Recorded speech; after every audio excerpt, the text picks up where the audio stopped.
انسانی تاریخ حیران کن کرداروں سے بھری پڑی ہے۔ ایسے ایسے مقدمات آپ کو تاریخ میں پڑھنے کو ملتے ہیں کہ حیرانی ہوتی ہے، اور ان مقدمات سے جو اخلاقی اسباق ملتے ہیں وہ ہزاروں سال بعد بھی یاد رہتے ہیں۔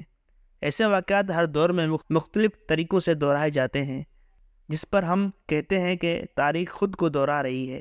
دراصل انسانی جبلت ہزاروں سال میں ذرا بھی تبدیل نہیں ہوئی، لہٰذا ان حالات میں انسان ایک جیسا ایکٹ اور ری ایکٹ کرتے ہیں، اور نتائج بھی وہی نکلتے ہیں جو ہزاروں سال پہلے نکلے تھے۔ یہ ایک واقعہ پڑھ کر آپ کو اندازہ ہو جائے گا کہ قدیم زمانوں میں حکمرانوں میں کیا کیا خوبیاں تلاش کی جاتی تھیں یا ان سے کیا توقعات ہوتی تھیں۔ 62 قبل از مسیح میں رومن جنرل سیزر اپنے عروج پر تھا۔ اس نے گال کو فتح کرنے کا وہ کارنامہ سر انجام دیا تھا جس کا اس سے قبل رومن جنرل یا حکمران خواب بھی دیکھتے تھے۔ اگرچہ اسے گال کو فتح کرنے کا حکم نہیں ملا تھا، لیکن سیزر ان علاقوں کی طرف نکلا ہوا تھا، تو اس نے سوچا کہ کوشش کرنے میں کیا حرج ہے۔ اگرچہ ماضی میں کچھ ایسی جنگی کوششیں ناکام ہوئی تھیں، خیر وہ الگ کہانی ہے کہ گال کی فتح کے بعد ہی سینیٹرز سیزر سے ڈر گئے تھے کہ روم اب ریپبلک نہیں رہے گا اور آمرت کی شکل اختیار کر لے گا، سیزر اب ڈکٹیٹر بن جائے گا۔ اس خوف کا نتیجہ سیزر کے قتل کی صورت میں نکلا، جس پر روم میں خانہ جنگی شروع ہو گئی۔ مارک انٹونی، جو سیزر کا دوست اور جنرل تھا، نے سیزر کے خلاف سازش رچانے والے بروٹس اور دیگر سازشوں کے خلاف اعلان جنگ کیا اور انہیں شکست دی۔ بروٹس نے خود کو تلوار پر گرا کر خودکشی کر لی تھی۔ سیزر کے قتل سے پہلے اس کی پہلی بیوی نے ایک دیوی کا میلہ سجایا جہاں اس کی پوجا ہونی تھی۔ اس میلے میں صرف روم کی خواتین شرکت کر سکتی تھیں، مردوں کو اس میلے میں جانے کی اجازت نہ تھی۔ تاہم ایک مرد عورت کا بھیس بدل کر اس میلے میں پہنچ گیا، لیکن اس کا بہت جلد پتہ چل گیا اور اسے پکڑ لیا گیا۔ اسی دوران یہ بات مشہور ہو گئی کہ وہ نوجوان دراصل سیزر کی بیوی کا عاشق ہے اور اسے ملنے کے لیے وہاں بھیس بدل کر آیا ہے۔ اس پر خسر بسر شروع ہو گئی، اگرچہ اس سوال کی گنجائش موجود تھی کہ وہ نوجوان واقعی وہاں سیزر کی بیوی کے لیے گیا تھا یا کسی اور خاتون کے لیے۔ تاہم سیزر کو اپنی بیوی کے کردار پر کچھ شک سا پیدا ہو گیا۔ لوگ اس کی بیوی کے کردار پر انگلی اٹھا رہے تھے، اس کے منہ پر نہ صحیح لیکن دل میں لوگ یہی سوچتے تھے کہ سیزر کی بیوی کا کردار ٹھیک نہیں۔ سیزر نے کچھ دن سوچا کہ اسے کیا کرنا چاہیے، اگرچہ اس بات کا کوئی واضح ثبوت نہیں تھا، لیکن لوگوں کے سوچنے پر تو پابندی نہیں لگائی جا سکتی تھی۔ سیزر کو محسوس ہوا کہ اب اس کی بیوی کے کردار پر سوال اٹھ چکے ہیں۔ یہ سوال غلط تھے یا صحیح، اس سے قطعی نظر ایک شک تو پیدا ہو گیا تھا۔ ایک جنرل یا حکمران کے لیے یہ اچھی بات نہیں تھی کہ اس کی بیوی کے کردار پر لوگ انگلیاں اٹھائیں۔ سیزر نے اپنی بیوی کو طلاق دینے کا فیصلہ کیا، اور اس کی جو وجہ اس نے بیان کی وہ تاریخی کتابوں میں امر ہو گئی۔ سیزر نے کہا، Caesar wife must be above suspicion, مطلب یہ کہ سیزر کی بیوی ہر شک و شبہ سے پاک ہونی چاہیے۔ سیزر کا یہ جملہ آنے والی صدیوں میں ایک سند بن گیا کہ کسی حکمران یا مشہور انسان کی بیوی اہل خانہ پر بھی شک نہیں ہونا چاہیے کہ وہ کوئی غلط کام کر سکتی ہے۔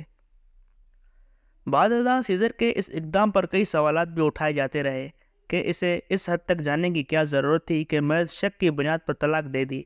سیزر کے پاس کوئی ثبوت بھی نہیں تھا کہ اس کی بیوی پر جو شک کیا جا رہا تھا وہ ٹھیک تھا یا غلط۔ جب کسی کے پاس کوئی ثبوت نہیں تھا تو پھر سیزر نے یہ فیصلہ کیوں کیا؟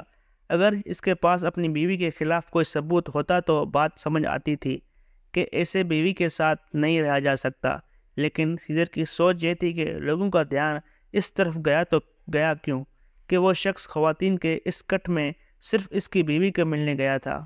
اسے علم تھا کہ یہ شک لوگوں کے ذہنوں میں پنپتا رہے گا، لوگ اسے عجیب و غریب نظروں سے دیکھیں گے کہ دیکھو وہ رومن جنرل جا رہا ہے جس کی بیوی کا فلاں کے ساتھ چکر ہے۔ یوں نہ صرف وہ اپنی نظروں سے گر جائے گا بلکہ اس کی اخلاقی قوت بھی کمپرومائز ہو جائے گی۔ جو اپنی مورل اتھارٹی قائم رکھنے کے لیے ضروری تھا کہ اس کے گھر کے افراد بھی کلیئر ہونے چاہیے۔ سیزر ایک لیڈر، ایک حکمران تھا۔ لیڈر کو خود اور اس کے ارد گرد موجود لوگوں کو عام انسانوں جیسا رویہ اختیار نہیں کرنا چاہیے۔ لیڈر کا کردار عوام کے لیے بہت اہمیت کا حامل ہوتا ہے۔ یہ ایسا ہونا چاہیے کہ عوام کا اپنے لیڈر پر اعتبار ہمیشہ قائم رہے۔ عام لوگ اپنے لیڈر کی ساکھے پر تو ریاست کے تابع بنتے ہیں اور اسے یہ حق دیتے ہیں کہ وہ ان پر حکمرانی کرے، ان کی زندگی موت کے فیصلے کرے۔ اگر لیڈر یا اس کی بیوی پر ہی اخلاقی یا مورل کرپشن کی باتیں ہونے لگیں تو پھر کوئی بھی حکمران اپنی حکمرانی کا جواز کھو بیٹھتا ہے۔ اس کی عزت کا جنازہ نکل جاتا ہے۔ لیڈر پر عوام کی آنکھیں جمی ہوتی ہیں، وہ لائم لائٹ میں ہوتا ہے، لوگ اس کی طرف رہنمائی کے لیے دیکھتے ہیں، اسے اپنا رول ماڈل سمجھتے ہیں، وہ کردار میں ان سے بہتر ہوتا ہے، اس لیے ان کا حکمران ہوتا ہے۔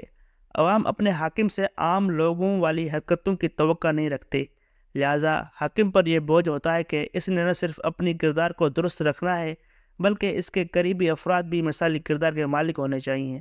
عوام کو شک نہ ہو کہ وہ کسی قسم کی 2 نمبری یا کرپشن میں ملوث ہے۔ اگر ایسے شکوک حکمرانوں بارے پیدا ہو جائیں تو پھر معاشرے بکھرنا شروع ہو جاتے ہیں، پھر وہاں انارکی جنم لینے لگتی ہے، قانون کی کوئی اہمیت نہیں رہ جاتی، عام لوگ پھر ریاست کی اتھارٹی کو بھی تسلیم نہیں کرتے۔ ذرا تصور کریں کہ آج سے 2500 سال پہلے کے معاشرے میں بھی حکمران کے کردار بارے لوگ کتنے حساس تھے کہ ان کا حاکم کیسا ہونا چاہیے۔ ان کے حکمران کی بیوی اس کردار کی حامل ہو کہ کوئی اس پر شک نہ کر سکے کہ وہ کوئی غلط کام کر سکتی ہے۔ اگر شک پیدا ہو بھی جائے تو سیزر جیسا حکمران محض اس بات پر طلاق دے دے کیونکہ اسے یہ احساس ہو گیا تھا کہ اگر حکمران کی بیوی پر لوگ انگلیاں اٹھاتے رہیں تو اس کی حکمرانی کی مورل اتھارٹی کمزور پڑ جائے گی، وہ اپنی رایا سے نظریں نہیں ملا پائے گا۔ سیزر چاہتا تو وہ اپنی بیوی کے دفاع کر سکتا تھا کیونکہ کسی کے پاس کوئی ثبوت نہیں تھا، اس لیے جب اس نوجوان کا ٹرائل شروع ہوا تو سیزر نے کوئی گواہ یا ثبوت پیش نہیں کیا، لیکن چونکہ یہ بات باہر نکل چکی تھی لہذا سیزر نے اپنی بیوی کو طلاق دے دی اور بار بار ایک ہی بات کہتا تھا کہ سیزر کی بیوی کو ہر قسم کے شک و شبے سے پاک ہونا چاہیے۔ سیزر کی بیوی کا کرپشن کرنا تو بہت دور کی بات، اس پر تو کرپشن کا شک بھی نہیں کیا جانا چاہیے۔ ہزاروں سال پہلے حکمران اور حکمرانی کا ایسا ناقابل یقین معیار صرف رومن جنرل سیزر ہی قائم کر سکتا تھا۔